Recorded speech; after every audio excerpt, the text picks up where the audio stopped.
Sénégalaises, Sénégalais, hôtes étrangers qui vivaient parmi nous en cette terre africaine du Sénégal. Ce dernier soir de l'année est, comme à l'accoutumée, un moment propice pour une introspection individuelle et collective. Un moment pour se souvenir, mais aussi et surtout pour se projeter vers un futur serein à construire par un effort collectif inédit. Je formule pour vous mes vœux les plus ardents de paix, de santé et de prospérité. Puissent les mois à venir être un temps d'accomplissement pour chacun, pour vos familles et pour le Sénégal tout entier. Mes pensées vont d'abord à celles et ceux qui nous ont quittés cette année. Je prie pour leur repos éternel et présente mes condoléances émues à leurs familles. J'adresse également un message de courage à tous ceux qui affrontent la maladie, les rigueurs carcérales ou l'adversité du quotidien. Le Sénégal ne détournera jamais son regard de vos peines. Je rends un vibrant hommage à toutes les femmes du Sénégal, infatigables travailleuses et gardiennes du temple familial et de l'équilibre social de notre pays. Je salue nos compatriotes de la diaspora dont l'engagement et la détermination font rayonner l'image de notre pays partout dans le monde. Je tiens à vous exprimer la reconnaissance de la nation. Je rends aussi un hommage appuyé à nos forces de défense et de sécurité. Votre discipline, votre professionnalisme et votre courage garantissent notre souveraineté et contribuent significativement à la paix et à la sécurité dans le monde. Mes chers compatriotes, il ne saurait y avoir de véritable progrès sans une paix durable. C'est pourquoi l'une de mes priorités reste la paix définitive en Casamance. C'est un impératif pour permettre à tous les projets de développement portés par la vision Sénégal 2050 dans le pôle économique sud de voir le jour. Dans cette perspective, j'ai initié le plan Diomaye pour la Casamance, afin d'accompagner le retour des populations déplacées et de soutenir le processus de paix en Casamance. Je sais par ailleurs que chaque foyer sénégalais aspire à de meilleures conditions de vie, à une justice sociale accrue et à la certitude que l'État sert véritablement l'intérêt général. C'est pour répondre à cette légitime aspiration que le Premier ministre, M. Ousmane Sonko, à qui je réitère ma confiance absolue, a présenté devant l'Assemblée nationale sa déclaration de politique générale. Il y a détaillé les grandes orientations de notre programme de gouvernement adossé à l'agenda national de transformation Sénégal 2050 pour redresser le pays et replacer le citoyen au cœur de l'action publique. C'est dans ce même esprit que nous avons choisi la concertation et la consultation comme fil conducteur de notre gouvernance, afin de faire de chaque citoyen un acteur décisif de la rupture et de la construction nationale. Les assises de la justice et les états généraux du transport ou de l'industrie, déjà tenus, en témoignent éloquemment. Cette démarche se poursuivra à travers les assises nationales des DARA et les concertations sur l'enseignement supérieur, ainsi que dans d'autres secteurs, pour renforcer l'adhésion et la participation de tous. Par ailleurs, au courant du premier trimestre 2025, le gouvernement lancera la plateforme Ligueyal Séréo, qui permettra à chaque Sénégalais, d'ici comme de la diaspora, de déposer sa candidature au poste public en compétition ou de proposer des projets et opportunités d'investissement. J'ai déjà instruit le bureau organisation et méthode de travailler à l'identification des postes clés devant être mis en compétition, de proposer des modèles types de fiches de poste et des règles d'organisation et de fonctionnement du comité de sélection des candidats qui me seront soumis au bout du processus pour nomination. Mes chers compatriotes, malgré les défis et les incertitudes rencontrés en 2024, Cette année charnière aura surtout été marquée par l'expression d'aspirations majeures, défendues au prix de grands sacrifices, par la vigueur de la raison démocratique et par l'émergence de perspectives porteuses d'espoir. En effet, le 24 mars 2024, vous m'avez largement accordé votre confiance, m'offrant ainsi le suprême honneur de présider aux destinées du peuple sénégalais. Dans une logique démocratique et une belle cohérence électorale, vous avez confirmé et parachevé votre choix dans les urnes le 17 novembre dernier, en nous confortant d'une majorité parlementaire incontestable. Le mandat populaire est ainsi clair et sans équivoque. Il nous appartient de le dérouler avec rigueur, fidélité et dévotion. Je m'y engage. À cet instant solennel, je voudrais rendre grâce à Dieu et remercier le vaillant peuple sénégalais pour sa grande maturité démocratique, saluée et reconnue dans le monde entier. Pour ma part, j'ai minutieusement décrypté ce puissant message venu des urnes. Dans leur grande majorité,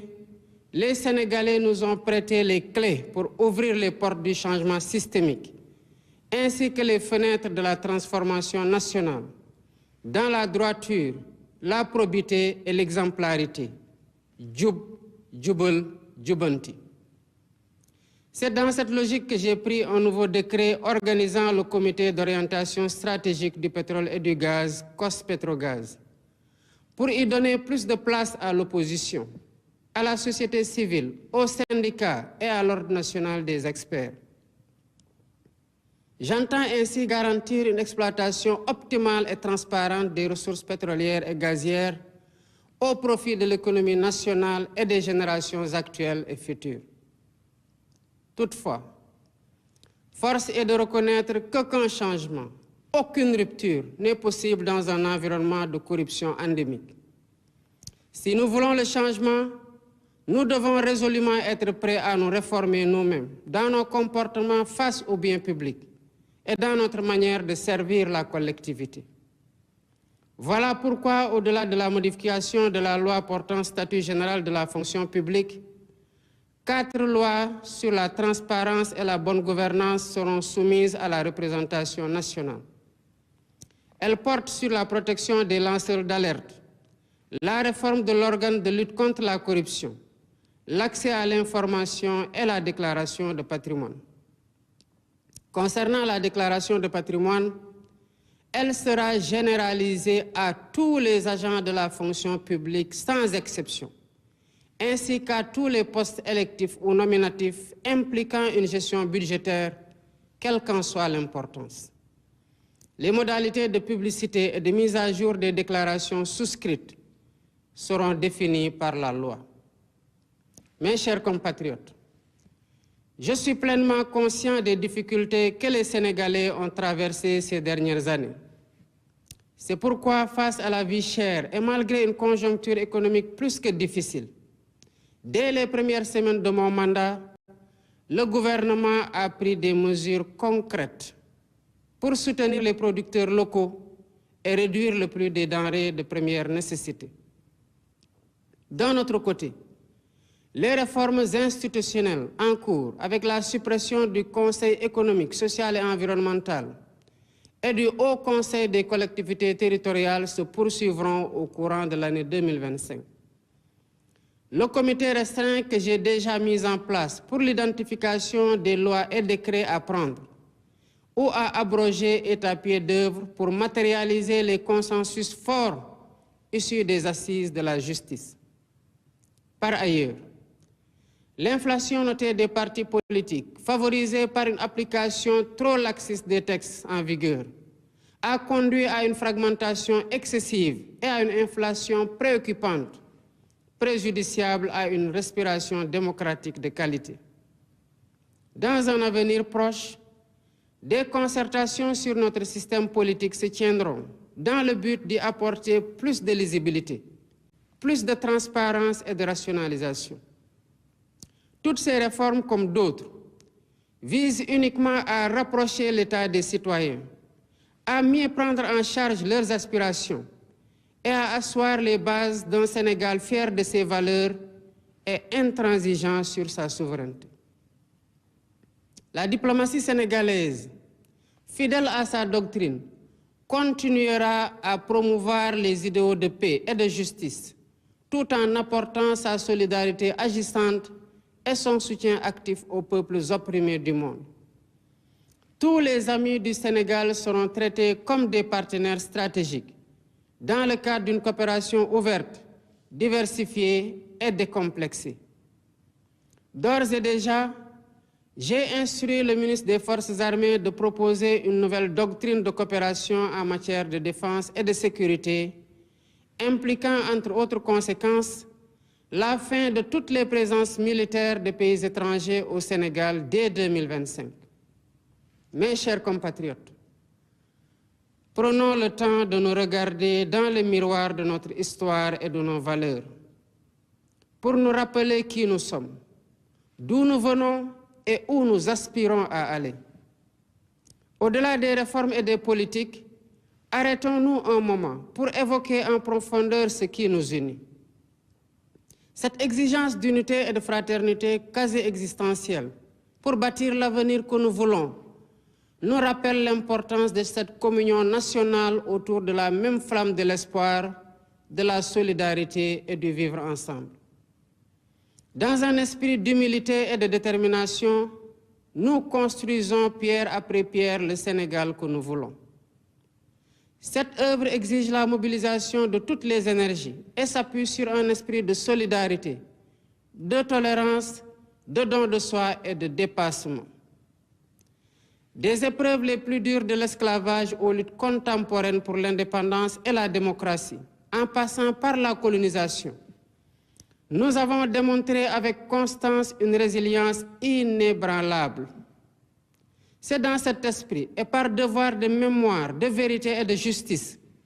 que nous avons commémoré pour la première fois l'anniversaire du massacre de Thiaroye.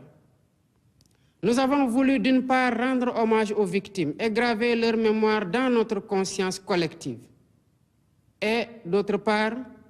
jeter les bases de la restauration de la vérité historique sur cet épisode tragique de notre histoire. La même dette morale nous engage aussi envers les victimes des événements survenus entre mars 2021 et février 2024 et leurs familles. Nous ne pouvons rechercher la vérité sur des faits survenus il y a 80 ans et accepter l'omerta sur les événements tragiques vécus ces 4 dernières années. Ce faisant, il ne s'agit pas d'une revanche à prendre, mais d'une justice à rendre aux victimes et à leurs familles, de les apaiser et de réaffirmer la sacralité de la vie humaine. Mes chers compatriotes, ma conviction profonde est que nous sommes un peuple singulier,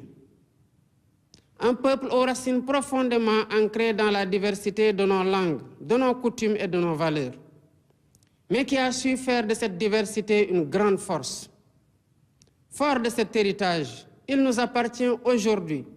d'écrire un nouveau chapitre de notre histoire, où notre souveraineté est pleinement assumée,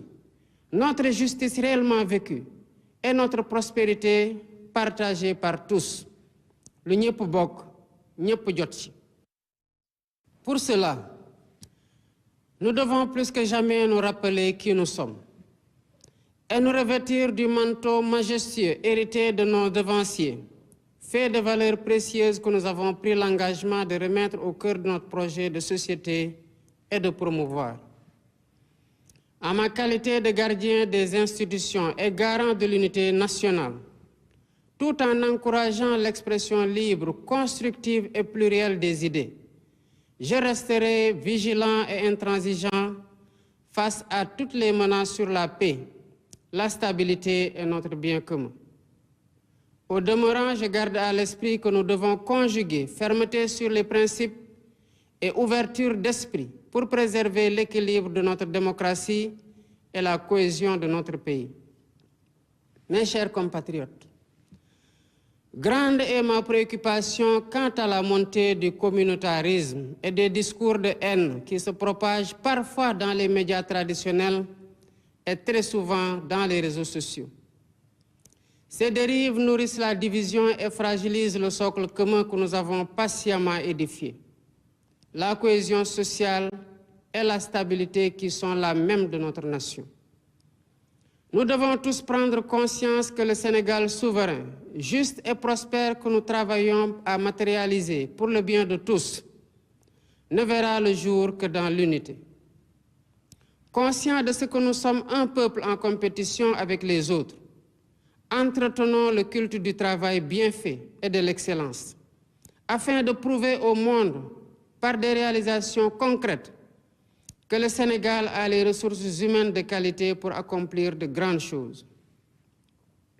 À notre jeunesse, ardente et créative, je vous encourage à développer vos talents, à innover et à vous ouvrir au monde en restant ancrés dans nos valeurs. Votre énergie et votre détermination sont les véritables moteurs de notre pays. Le gouvernement sera à votre écoute et à vos côtés pour vous soutenir et vous aider à vous réaliser, à être utile à vous-même, à vos familles et à votre pays. Ensemble, prouvons que le Sénégal est une terre de promesses et de possibles, et édifions un Sénégal uni, souverain, juste et prospère pour les générations actuelles et futures. Bonne et heureuse année 2025, que Dieu bénisse le Sénégal et l'Afrique. Déwénati mbokki Sénégal pour les générations actuelles gannaaw bi mu leen nuyoo yéen ñëpp ku ne ci turam ak santam maa ngi nuyoo di ñaanal kilifa diine yi ak kilifa aada yi ci réew mi guddig tey di mujjantelu guddi ci at mi sabab la ci ku ne mu xoolaat li ci moom ak nu mu doxalee digganteem ak ñu mu bokkal réew mi waaye diggante tamit ak réew mi ci boppam waaye tamit sabab la ci ñun ñu xoolaat fan lañu jóge ak fan lañoo bëgg a yóbbu réew mi waaye balaa may sori ku ne ci yéen maa ngi koy nuyuwaat di ko ñaanal jàmm ak wér-gu-yaram ci at bu bees bii nga xamante ne ñu ngi ciy dugg di ko ñaanal ku ne waaye di ko ñaanal tamit ku nekk ak njabootam di ko ñaanal Sénégal yépp di ñaanal ñi nga xamante ne ci at mi ñu jóge bàyyeeku nañ fi di leen ñaanal yàlla yërëm leen te xaare leen aljana di masawu seen njaboot di encourager tamit ñi nga xamante ne feebare ngi ci ñoom wala ñi nekk ci kasu yi wala sax ñoo xam ne bés bu ne ñu ngi jànkonteel ak ay jafe-jafe yu bare bare di leen xamal ne Sénégal du leen mos a woon gannaaw di sargal tamit jigéenu Sénégal nga xam ne duñu sonn duñu tay jàpp njaboot gi waaye tamit téye réew mi ndax seen njàmbaarte di nuyu di jaajëfal suñu mbokk yi nekk ci bitim réew mu wóor ñu ne seen xel yépp a ngi ci biir Sénégal waaye tamit ñu leen sargal ci ni ñu taxawoo bitim réew ba Sénégal wéy di am woy wu rafet bu mu am ñu di leen wax ne Sénégal amal na leen njukkal gu rëy a rëy di delloo njukkal googu nag ñii di suñu force de défense et de sécurité ndax seeni yar ak seen professionnalisme waaye tamit seen njàmbarte moo tax Sénégal taxaw dëgër ba pare di jàppale yeneen réew ngir jàmm delluwaat fa ci biir àdduna mbokki Sénégal suqaliku ak avancement fu muy am rek jàmm fa am loolu moo waral fii di Casamance ñu ngi def suñu kéemtalaay kattan ngir jàmm delluwaat fa suba ak ngoon guddeeg bëccëg lu ñuy nas di ci pexe di ko waxtaanee yépp ngir jàmm amaat la fa ndax ci anam yooyu rek la ñuy mën a suqali Casamance profité ci potentialité rawatina ci luñ ci mébét ci vision Sénégal 2050 loolu moo waral ñu indil leen plan Diomaye pour la Casamance ngir gunge ñépp ñi nga xamante ne jóge woon nañ fa te nekkaat di dellusiwaat dalal seen xel gunge leen tamit ci ni ñu toogaate waaye tamit fexe ba loolu doon loo xamante ne nit ñi dañ ci sukkandiku pour waxtaan gi mën a yomb waaye xam naa tamit ci njaboot goo dem sénégalais boo dajal ku ne mu ngi xalaat naka lay nekkaatee ci nekkin gu gën waaye tamit naka lay fexe ba li ñëpp bokk ñëpp jot ci waaye tamit sénégalais yépp nas nañu xeex ko tamit pour mu wóor leen ne état baa ngi taxaw ci intérêt général maanaam li ñëpp bokk ñu sàmm ko ngir taxaw ci jafe-jafe askan wi moo waral premier ministre Ousmane Sonko ma koy jaajëfal di rafetlu liggéeyam dem fële ci pencum ndaw réew mi ngir wax naka la fas yéene doxalee ci at yi ñuy dem sukkandiku ci agenda national de transformation Sénégal 2050 ngir yëkkatiwaat réew mi waaye tamit ngi joxaat Sénégalais bu ne luy àqam ci biir luy doxal réew mi noonu lañ ko fas yéene wéyal ci waxtaan ndax ñoo bokk réew mi war ko pencoo war ci diiso di am solo Sénégalais bu nekk jàpp ne liy doxal réew mi ci loxoom la nekk mu bañ ko xaar ci keneen loolu moo tax bu ñuy waxtaani waat yoon ñëpp lañ ci woo bu ñuy waxtaani waat transport ñëpp lañ ci woo bu ñuy waxtaani waat industrie noonu te noonu lañ ko fas yéene wéyale ndax ñoo bokk réew mi ci beneen anam ci ndorteelu atum 2025 gouvernement bi dina ubbi plateforme ñu koy woowee plateforme liggéeyal sa réew buy may sénégalais bu ne fu mu nekk ci biir réew mi ak ci bitim réew mu mën a déposer candidature am ci poste yi nga xamante ne dañ ko ubbi ngir nit ñi jogante ci ñu jël ci ku ñu gën a xarañ waaye tamit doon opportunité bu ñuy jox sénégalais bu nekk ak fu mu mënti nekk bu amee projet mu xamle ko bu amee ay partenaires mu xamle ko mbokki Sénégal jafe-jafe yi bari woon nañu ci atum 2024 waaye at la boo xamante ne askanu Sénégal wone na xarañteefam wone tamit que gëm nañu ay valeurs démocratiques ci ñaar fukki fan ak ñeent ci weeru mars 2024 jël ngeen réew mi teg ko sama loxo ñu ñëwaat 17 novembre 2024 ba tey ngeen gën ñoo dëgëral jox ñu majorité parlementaire bu kenn naatable xam nañ bu baax li ngeen bëgg ci suñu loxo la des ñu doxal li nga xamante ne moom ngeen di xaar ci ñun waaye dama bëgg a taxaw rek ngir jaajëfal sargal bu baax askanu Sénégal ndax ñi jafe-jafe yi am wane nañu ne am nañu maturité démocratique ba loolu la ñu nawee ci bitim réew man de dégg naa bu baax message bi nga xamante ne joxe ngeen ñu ko ci urne yi te xam naa li ngeen bëgg mooy ñu ubbi buntum soppi ak buntum naataangi ak buntum rupture waaye doxal ko ci jubal ak jubanti loolu moo tax ba ma dal di jël décret bi nga xamante ne moo organisé woon le COS-Petrogaz di saytu lépp loo xamante ne ci wàllum pétrole ak gaz bi feeñ Sénégal yi gën ko yaatal jox place yu gën a bari opposition gën ko ubbil société civile waaye tamit ubbil ko syndicat yi ak ñi nga xamante ne seen xam-xam màcc na jëm ci wàllu yooyu li ma ci namm mooy lii nga xamante ne mooy meññeemteefu réew mi mooy ressources naturelles yi ñu mën ko jëfandiku ngir njëriñu ñëpp ci ñi fi nekk tey waaye tamit ñiy ñëw ëllëg waaye nag nañu xam ne te nangu ne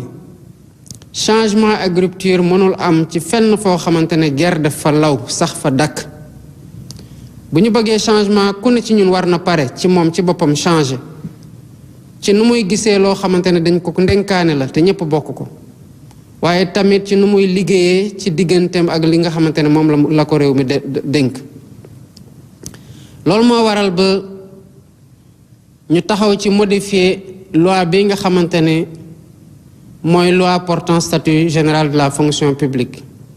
di tënk naka la fonctionnaire yi war a taxawee ci seen liggéey waaye namm ci tamit transparence ak bonne gouvernance ñu fas yéene nag tëgg ñeenti loi ngir aar lanceur d'alerte yi waaye tamit gën a dooleel kuréel bi nga xamante ne mooy xeex guerre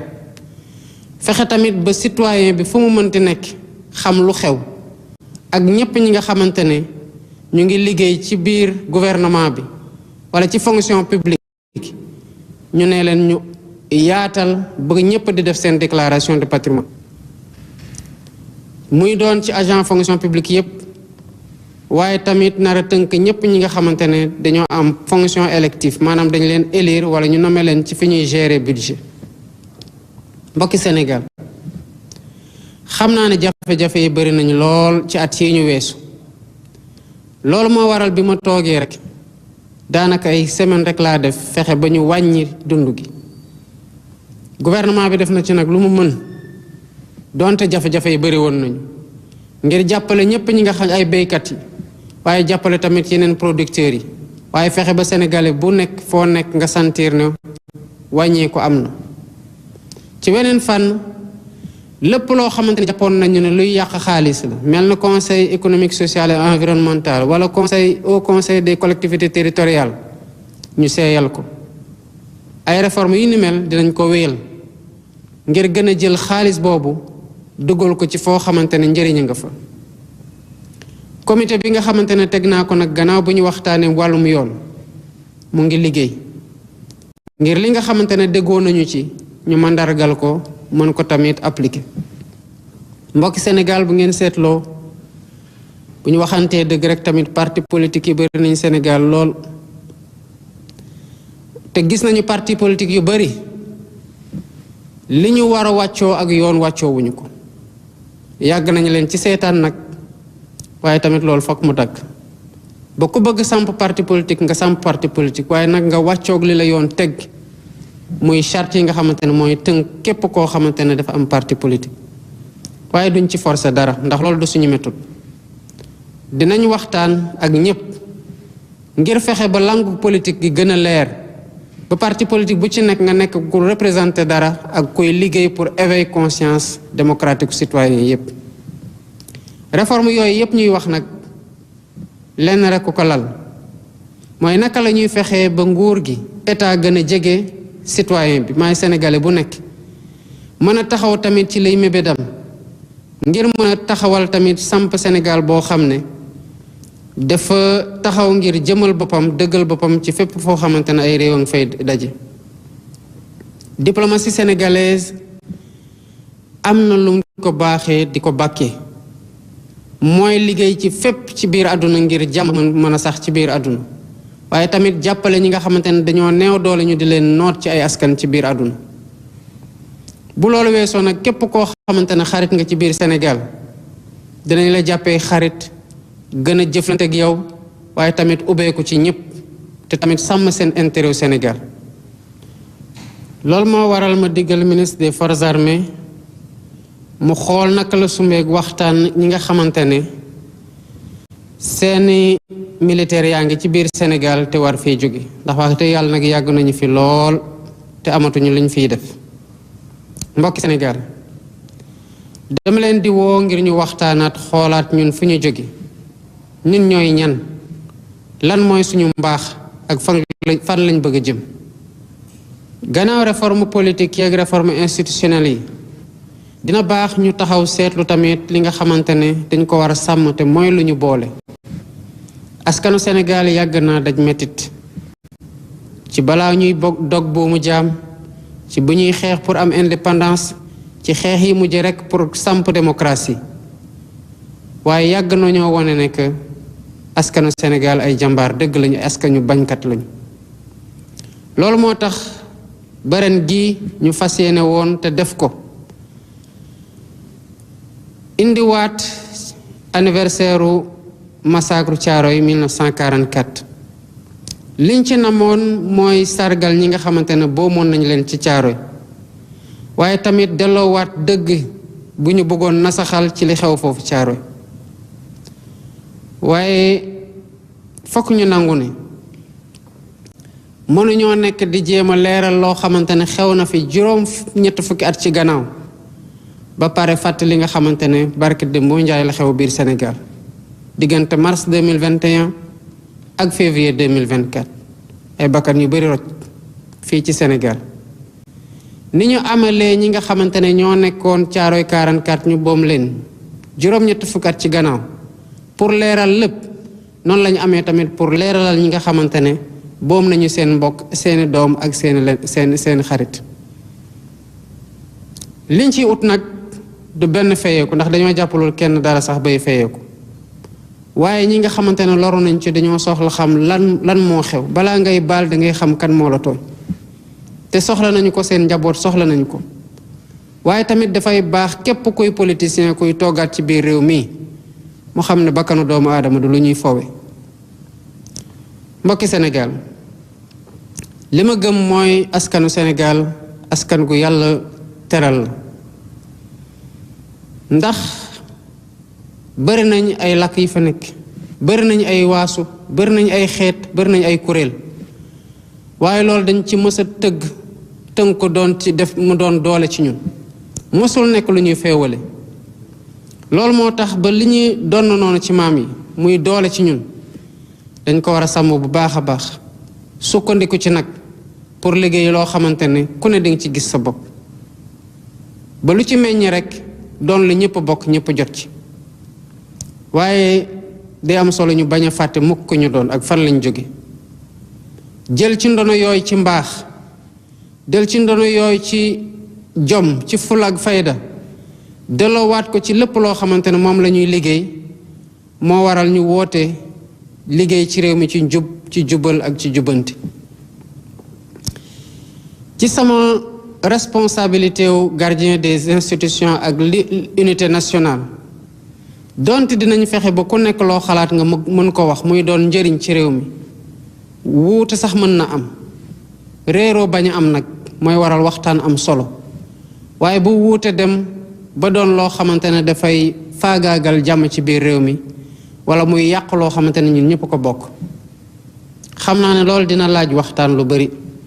dina laaj wax ak ñëpp ñoo xamante ne dañuy yàq pour ñu dellusiwaat seen xel waaye dina laaj tamit lépp lu état war a taxawee